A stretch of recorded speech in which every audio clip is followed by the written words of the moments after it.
सत्र शुरू होने से पहले तीखा प्रहार किया था प्रधानमंत्री ने। इस पर विपक्ष का रिएक्शन भी आ रहा है। इस बीच अखिलेश यादव का बीजेपी पर निशाना उन्होंने साधा और उन्होंने कहा है कि वोट काटने के लिए एसआईआर है, एसआईआर वोट बढ़ाने के लिए नहीं है।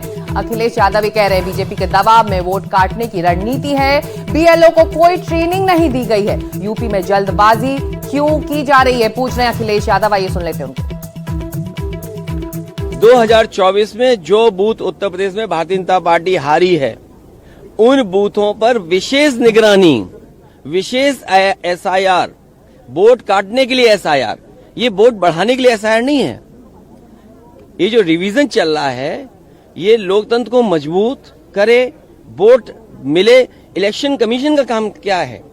इलेक्शन कमीशन का काम ये है कि ज्यादा से ज्यादा वोट बने, लेकिन इधर भारतीय जनता पार्टी के दबाव में ये कोशिश हो रही है कि ज्यादा से ज्यादा वोट कटे। ये एसआईआर का काम नहीं हो सकता है और बहुत संवेदनशील है, बहुत सावधानी के तहत ये काम करना है। जो बीएलओज हैं, बताया तो ये गया था कि उन्हें ट्रेनिंग दी जाएगी, उन्हें आज के हिसाब से जो कैसे उन्हें अपलोड करना है, कैसे फॉर्म भरना है, उस सब चीज की ट्रेनिंग दी जाएगी।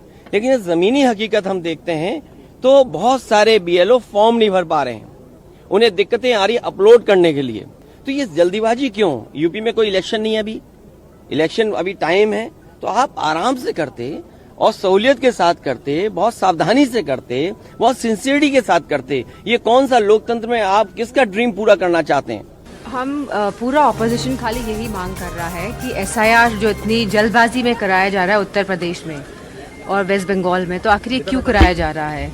और बंगाल और साथ में बिहार में जो एसआईआर जो हुआ है, कहीं ना कहीं उसने इम्पैक्ट किया है नतीजों पर। तो हम चाहते हैं, हमारी मांग है ऑपोजिशन की कि एसआईआर का टाइम बढ़ाया जाए, क्योंकि अभी तक 60% ही लोग फॉर्म भर पाए हैं, 40% फॉर्म भरना शेष है। जहां बीएलओ में इतना प्रेशर है, जहां इलेक्शन कमीशन ने कोई तैयारी नहीं करी है कि फॉर्म्स कैसे भरे जाएं, अब प्रेशर के तहत जहां बीएलओस आत्महत्या कर रहे हैं, तो इसका जिम्मेदार आखिर कौन है? हम चाहते हैं कि बहुत ही व्यवस्थित तरीके से एसआईआर की प्रक्रिया पूरी हो और डेमोक्रेसी का ड्रामा ना बनाया जाए। तो एसआईआर को लेकर विपक्ष सवाल उठा रहा है और इसी को लेकर संसद में इस वक्त हंगामा चल रहा है। वैसे उधर मध्य प्रदेश के विधानसभा सत्र की भी शुरुआत हुई है, वहां भी हंगामे की खबर है। सत्र से पहले कांग्रेस का जोरदार प्रदर्शन हुआ है। हाथों में गुड़िया और गुड्डे लेकर पहुंचे विधायक और पूतना बनकर आई थी एक महिला विधायक। तो मध्य प्रदेश के विधानसभा में जब सत्र की शुरुआत हुई तो कुछ इस तरह का नजारा भोपाल में देखने को मिला। मध्य प्रदेश विधानसभा सत्र के पहले दिन कांग्रेस का जोरदार प्रदर्शन हुआ है। हाथों में गुड़िया लेकर ये सभी विधायक पहुंचे और पूतना बनकर एक महिला विधायक भी आई थी। आइए अनुराग द्वारी की ये रिपोर्ट देख लेते हैं।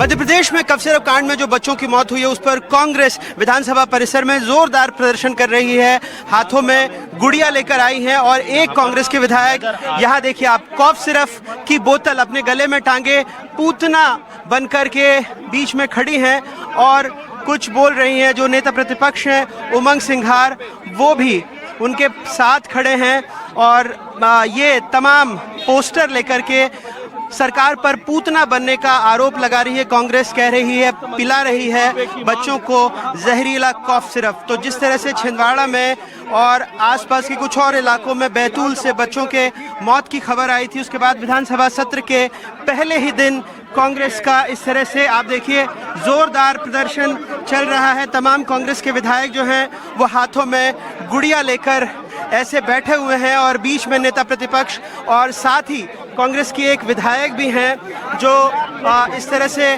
पूतना बन करके यहाँ पर गले में कॉफ सिरप की माला डालकर खड़ी हैं और इन्हीं से बात करने की कोशिश करते हैं कि क्यों इस तरह के विरोध प्रदर्शन में ये सरकार कृष्ण भक्ति की बात करती है और प्रदेश के नौनिहाल बच्चों जिनकी लाशों के ढेर लग रहे हैं प्रदेश के अंदर, जिस प्रकार से कफ सिरप के जगह जहर दिया गया सिरप के नाम पर, ये हमारी बहन पूतना सरकार के रूप में बनी भारतीय जनता पार्टी की।